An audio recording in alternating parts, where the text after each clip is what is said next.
All new information enters your brain through one of your five senses. You either see it, hear it, touch it, smell it, or taste it. There's simply no other way for information to get into your mind. In practice, you don't really use your sense of taste or smell very much in life unless you are a cook, a chemist, or a perfume salesperson. So to understand the process of learning, we'll be safe in saying that we have three main ways to take in information. You see it, you hear it, and or you physically experience it. The new information comes through your eyes, through your ears, or through your sense of touch or feeling. The very best, of course, is for you to take in new ideas using all three sensory modalities, and we'll talk about that a little later. The most significant point here is that each person differs greatly in how they best take in new information. Surveys indicate that 35% of the population are mainly visual learners. They are most stimulated to learn by pictures and written words. 25% of people are mainly auditory learners. They prefer to take in new information by conversation and lectures. The other 40% of people are mainly physical learners. They prefer some kind of hands-on experience or active physical involvement in the learning process in order to take in the information. Of course, no one is only one of the three, visual, auditory, or physical. Each person has a unique combination that they like to use in any learning experience. And you benefit most from learning experiences where all your senses are involved. The unfortunate thing that has happened to us in growing up is that teachers naturally have an unconscious tendency to teach us in the way they prefer to learn themselves. But all too often, the way teachers instinctively teach is not the way that the majority of their pupils like to learn. A teacher whose style was to have the class sit still, face the front, and listen to him or her while he or she talked would appeal only to the auditory type of learner. This type of learner prefers to take in information by listening. But the same teacher would have missed the other 75% of the population who are more physical or visual learners. This mismatch between teaching styles and learning styles is the main problem leading to academic underachievement, frustration, and failure. If the way you are taught does not match the way you like to learn, you'll soon lose confidence in the educational process. You'll begin to doubt your intelligence and ability. You'll become discouraged. This is now happening to the majority of students in our schools. When pupils begin to conclude that they are poor learners, they lose confidence, and then their emotional brains start to feel stress. That stress further reduces the information reaching their thinking brains, and the vicious circle has started. This is not just a theory, by the way. Statistics show that 4 out of 5 children at age 6 are confident in their ability to learn. As young children, they've been exploring the world with all their senses, usually in a very trusting and supportive environment. Then they went to school and the rules of learning changed. They were asked to sit still. They were discouraged from exploring and were lectured to more often. Fewer of their senses were involved in the learning processes, and fewer of their multiple intelligences were engaged. The learning experience became less fun, and there was less of a personal relationship with the teacher. By the age of 16, only one teenager in 5 is still confident of their ability to learn. Most of the others have tuned out and turned off. They look forward to those golden days when they'll be out of school and no longer subjected to these awful, boring learning experiences. Sometimes a student will do well in one subject in one class and then do poorly in another. Almost invariably, this is caused by a mismatch between teaching styles and learning styles. It has very little to do with the child. There are countless examples of children who have changed teachers or changed schools, and their academic accomplishments have zoomed into the straight A category. And what we know now is that this is probably possible for everyone. As an adult, you can't normally influence how information is given to you, but you can choose how you will adapt that information so that you take it in a way that is suitable to your particular learning preferences. In the workbook, there's a test that you can take to determine your particular sensory preference, whether you are visual, auditory, or physical. You probably have a good idea of what kind of a learner you are already, but the test will make it more clear and distinct for you. An important principle in learning is to build on your strengths. As the saying goes, the very best direction to ride a horse is in the direction that it is already heading. The very best direction to develop your talents and abilities is in the direction in which they are already going. Your job is not to try to be different from who you are, but to be the very best person you can possibly be, given your unique set of talents, abilities, and preferences. If you're a visual learner, you would like to see things, to read things, to explore graphs and diagrams, and to write out notes, words, and pictures of the information that you're exploring. When you hear an interesting concept or idea, you immediately want to see it in writing in some form. If you're an auditory learner, you very much enjoy asking questions and listening to people. You'll prefer to learn from audio cassettes and lectures. You will have an extremely well-developed ability to take in and remember information that you have heard. If you're a physical learner, you need to get your hands on something to try it out. You want to practice a new skill or ability as soon as you learn about it. You don't learn well from instruction, but you would rather be walked through it physically so that you can do every step of the procedure yourself.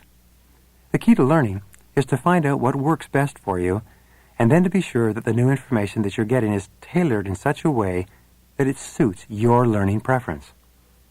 However, the chief goal of this session, and one of the main goals of this entire program, is for you to become a multi-sensory learner.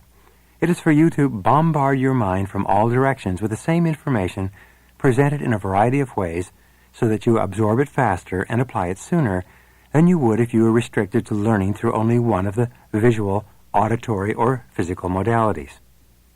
In multisensory learning, if you read and then visualize the material, you have seen it. If you make up questions and answer them aloud, you have heard it. If you write out the answers to your questions and circle the major points, you will have done it physically. Your job is to take a book, a lecture, or a training demonstration of any kind and do something extra that helps you to learn it in the way that suits you best. Multisensory learners deliberately engage all their senses as they learn.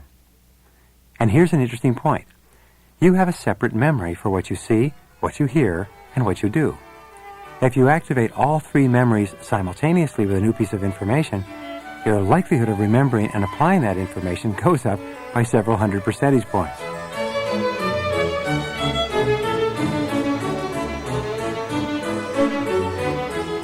Abraham Maslow, the psychologist, once watched his grandson playing with a hammer that he had received for Christmas. He made the observation that when all you have is a hammer, the whole world looks like a nail. The subject of this session is getting the facts, or taking in new information. Most people only learn with one or two techniques, and their ability to take in new information is dramatically limited. Their whole world looks like a nail. But when you learn and apply a variety of techniques, it'll open your whole brain so that information will flood into your mind in a variety of different ways. Every technique and method we teach in this program is designed to give you yet another way to activate a different part of your brain and your intelligences so that you accelerate the speed at which you learn. And of course, the faster you learn, the faster you will learn in the future. The starting point of getting the facts in a way that is most conducive to rapid learning is for you to get the big picture first. Ask for or create a general outline of the material before you begin learning it piece by piece. One of the most important questions you can ask when approaching any new learning experience is this: what specifically will I be able to do differently as a result of what I learn in this course? The more clearly defined your learning objectives for any piece of material, the more likely it is that you will learn on purpose. By starting with the goal in mind, by being clear about where you are and where you want to end up at the end of the learning experience, you will be far more alert and aware of the ideas and information in the material that can help you to achieve that goal. When I'm doing training sessions, I sometimes begin by asking the audience, "Why are you here?" This question is almost always followed by a deafening silence. Everyone just sits there in wonderment. No one has ever asked them this question before. They look at me as though I'm supposed to know why they are there and what they're supposed to learn. So I wait quietly for a few seconds, even a minute or so, until someone from the audience tentatively answers the question. I then write the answer down and ask, "What is it that you want and need to learn from this course in order to do your jobs better?" And then I wait again. Soon the answers begin to come from the audience, faster and faster. In no time at all, I will have written down 10, 20, or 30 answers. I will then review the answers with the audience and ask them to raise their hands if they consider a particular objective to be more important than another. This entire exercise takes about 5 minutes, but at the end of it, the entire audience is fully engaged in the seminar that's about to begin. In a smaller and more limited way, you should do this prior to reading any book or article, listening to any audio tape, or taking any course of instruction. The more reasons you have for wanting to learn a subject, the more focused and directed you will be throughout the learning experience, and of course, the more and faster you will learn and retain. Visualization is a very powerful learning tool. If you can create a visual image of how you will be when you are fluent with this new information, this visual image will increase your learning ability and your memory. The more often you imagine yourself exactly as you would be as a master of this particular subject, the more motivated you will be to learn it. At the very least, ask the instructor, what do you want me to know or to be able to do after this session? What are his or her objectives for you? What does he or she feel that you should learn as a result of what he or she is about to teach? Another way to get the big picture in any learning experience is for you to browse through the material from front to back, reading all the major headings and subheadings. Look at the way the material is laid out, the graphs or diagrams that have been chosen to illustrate the material, and the chapter titles and subtitles. Read the biography of the writer or the instructor and the background or objectives for the course, book, or program. This will often trigger your interest and activate your mind so that the subject is much more alive for you. It will also begin engaging your 3 sensory preferences and make it easier for you to learn. Once you get the big picture, take a few moments to write out the key points about what you already know of the subject. Put these points under 2 categories. The first is sentence completion. Take the sentence, "What I already know about this subject is," and then complete the sentence with as many points as possible.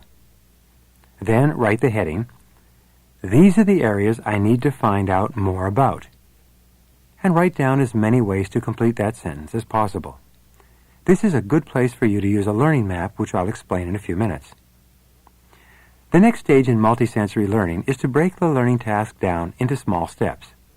The Chinese philosopher Lao Tzu once said, "A journey of 1,000 leagues begins with a single step." This is true for learning as well. Complete fluency in a language or mastery of a subject begins with your learning the first new word or fact. However huge a learning task may initially appear, you can defeat it with a simple step-by-step plan. Learning proceeds along a continuum, like taking a journey from point A to point B. You learn a subject gradually, bit by bit. There's no particular point between when you don't know the subject and when you do, when you are uneducated in a subject and when you are fully educated in a subject. Everything is a matter of small degrees.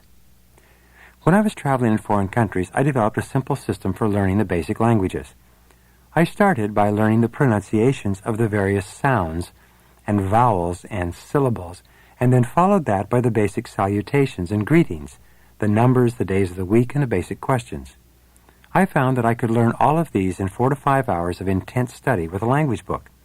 From that point on, I would go out into the street and use the little bit of language that I had. With each additional study session, I would build on my existing language base. In no time at all, I was getting along fairly well and in various languages. However, from the minute that I learned and practiced the first few words, I was speaking the language. I had embarked on the journey. I was putting one foot in front of the other on the road toward fluency. And this is the same for you with any subject.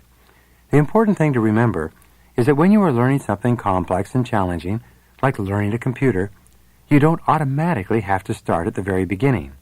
You can roam around the subject and get started on something that engages your interest. The most important thing is to take a bit of the information and just begin. Einstein was a poor student. He could not speak until he was 4, and he couldn't read until he was 7. His teachers felt that he had learning disabilities and that he could never be properly educated. But something sparked his interest in physics at a young age. It was a favorite toy, a magnet. He became very interested in what forces caused the magnet to attract metal. So he started to think and wonder, and he began to brush up on his mathematics. He learned little by little. Geniuses are more made than born. Einstein's brain now sits in a glass jar in Kansas City. Small parts of it have been studied by brain researchers over the years. It is no bigger than average, but researchers say that it has one difference from most brains. It shows evidence of very rich connections between the brain cells. In fact, every time you experience something new or think in a new way, you make more connections between your brain cells, between your neurons and dendrites. The more connections you make, the more brain capacity you build at virtually any age. In a very real sense, every small step in learning in any subject makes you more intelligent. You develop your own brain capacity by continuing to use it by learning facts one by one. An excellent way for you to keep a high level of interest and to intensify your concentration on any subject is to ask lots of questions. Remember, all knowledge is merely answers to questions. The more questions you have, the more curious you become, the more intelligent you are. In fact, one of the hallmarks of the intelligent person is that they are continually asking all kinds of questions about particular subjects. I worked with a very wealthy man some years ago who built a great fortune in a variety of businesses and industries.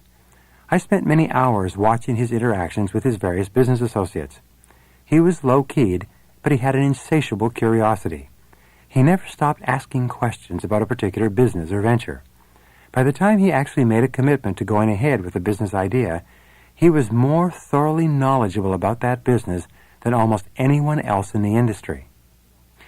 So write down as many questions as you can think about a subject on a separate piece of paper. As you read the material or listen to the instructor, jot down additional questions. The more questions you have, the more alert and aware you will be, and the more of your brain will be activated in the learning process. Learning new material while you are looking for the answers to questions keeps you learning on purpose and accelerates your learning speed. It helps you to concentrate and focus better on new information.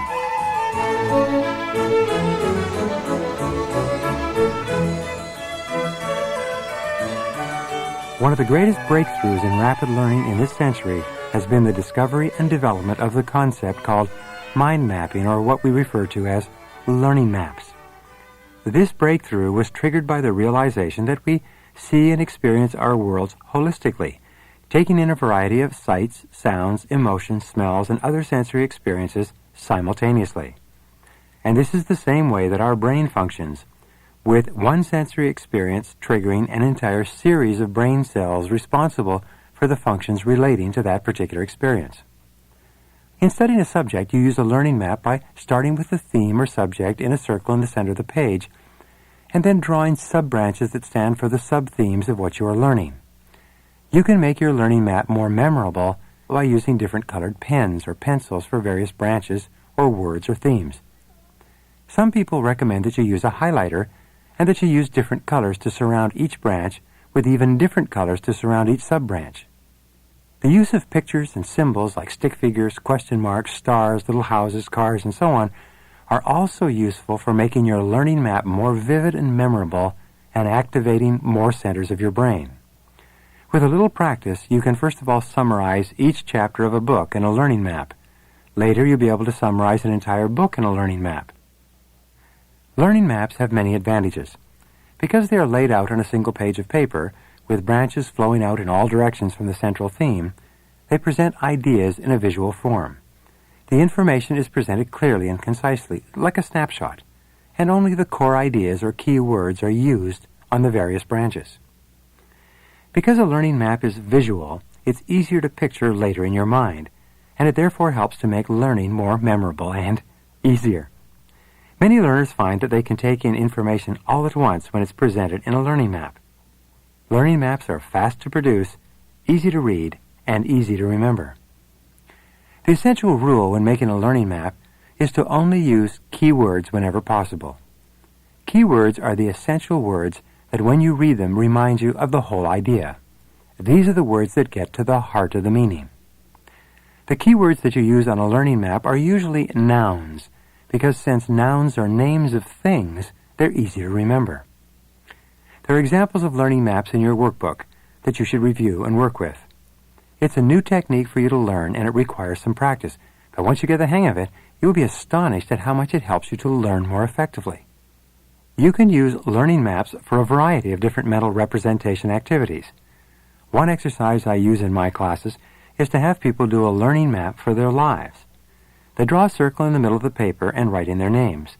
Then they make a series of branches that represent the major parts of their lives, their families, their work, their finances, their business activities, their community activities, their sports, their education, and so on.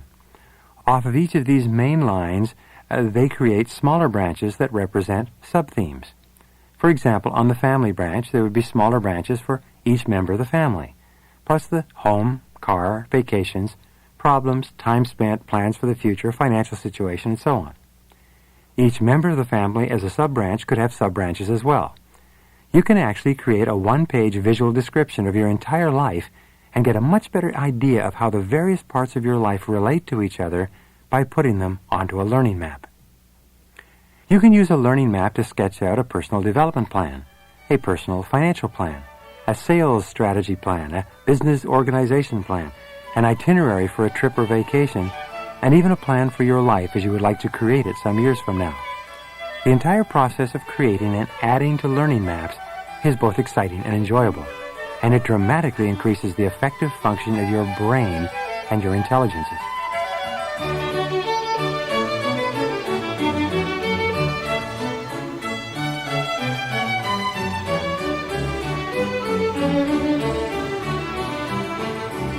There are a series of additional techniques that you can use to increase the speed at which you get the facts and take in new ideas. First, you can tick off a sentence or paragraph as you read it and understand it. At the end of a page, you can put a tick mark in the upper corner to indicate to your brain that you have fully grasped the content on that page. Take the time to read and reread a difficult passage if you don't get it the first time. Instead of feeling overwhelmed by a whole chapter of a textbook or instruction manual, you should concentrate on understanding one small chunk at a time. In time, you'll understand more and more, faster and faster. Even people who've learned the most complex subjects or languages start with the simple basics and work up one step at a time. Second, use a highlighter pen when you are reading and studying. This is why it is so important for you to buy your own books rather than borrowing them. You want to be able to mark them up thoroughly.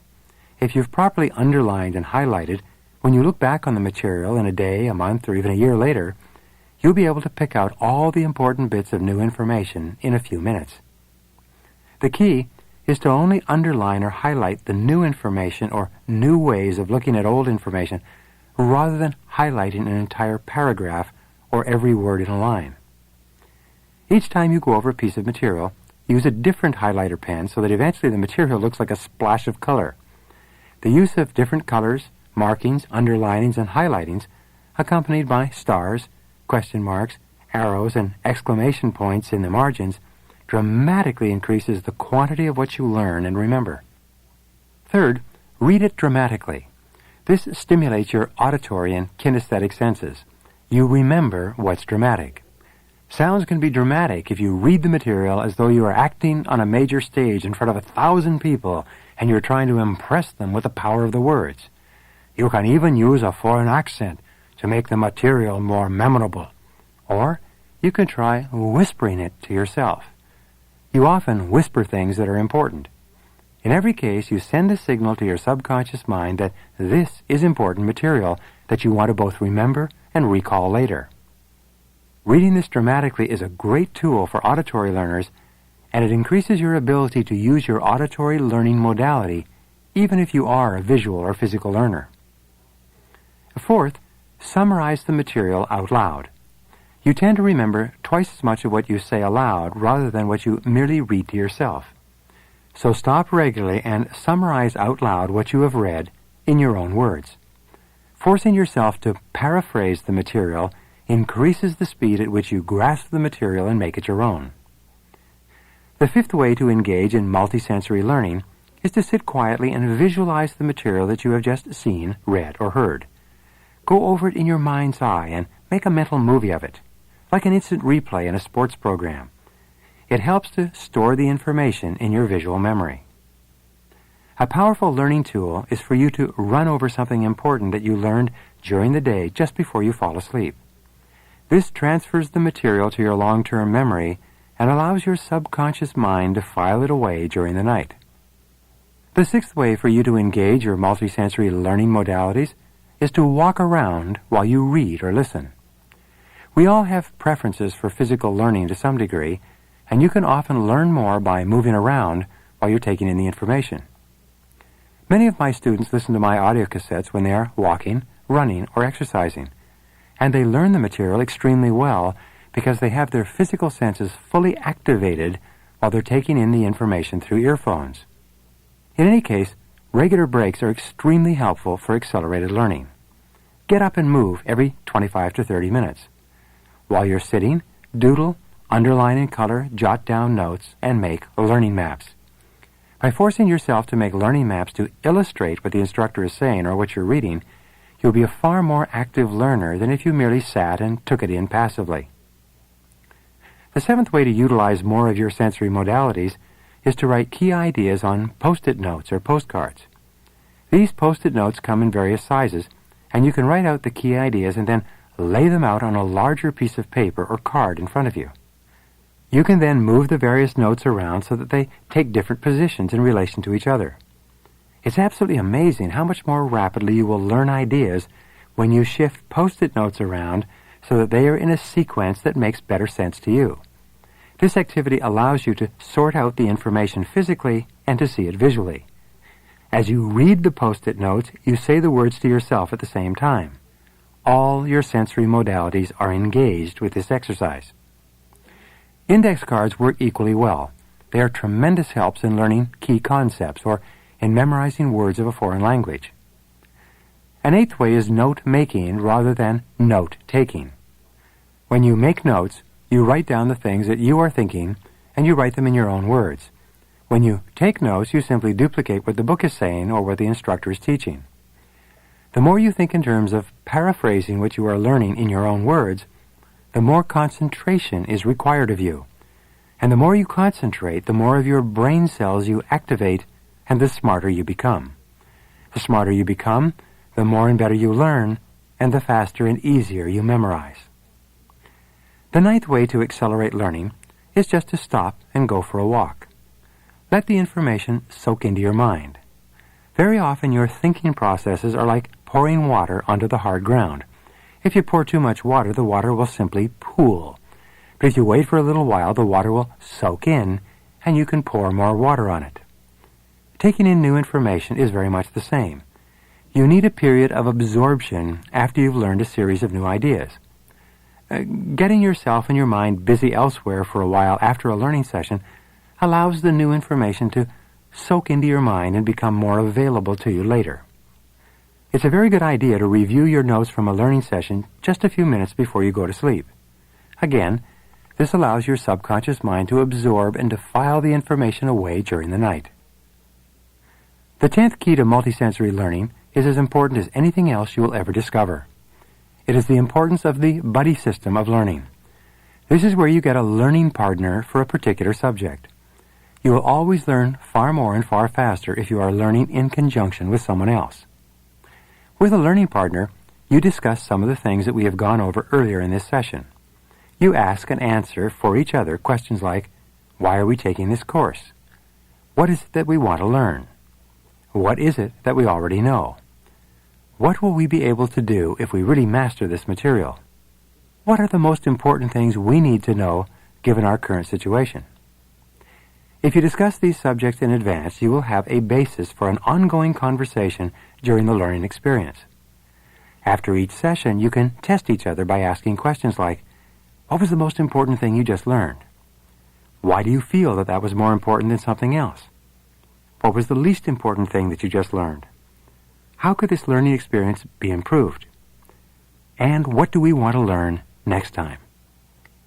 Socrates once said that we only learn a subject by dialoguing about it. The more you can discuss, debate, argue, and defend your ideas and your position on a subject with someone else, the faster and deeper you learn the material, and the more permanently you retain it for use in the future. Most people are in the situation of being in a room where they open only one window to let in air or light, and sometimes they don't even open that window very much. By practicing these various techniques for getting facts and taking in new ideas, you put yourself in the position of going around and opening up all the windows into a room, allowing the room to be flooded with the sunshine and air of new ideas and concepts. You dramatically increase the likelihood that you will learn and retain what you are taking in. You double and triple your learning speed by deliberately choosing to structure your learning experience in such a way that you get the very most out of it. You are already beginning to realize that you are far smarter than perhaps you ever appreciated before. In fact, you are a potential genius. All you need to do to function at exceptional levels is to unlock more of your innate ability. No test or measure of your intelligence or academic accomplishments in the past has been an accurate assessment of what you are capable of doing in the future. Your past is not your potential. Your future can be unlimited, especially in the area of learning new knowledge and skills, and depending, of course, upon your level of belief and determination. And the wonderful thing is that the more of your brain you use, the more of your brain becomes available to you. As you become smarter in any one subject, you become smarter in other subjects as well. When you learn one language, you'll find it even easier to learn a second and a third language. As you develop a skill in any area, you will find it easier and easier to develop ever more complex details and skills in that particular area. As you stimulate and activate more of your mental neurons and dendrites, you develop a richer and more complex brain, and you become more and more intelligent as time passes. And the more you use these techniques, especially the exciting technique of learning maps, the more, faster, and better you will learn and advance in everything you do.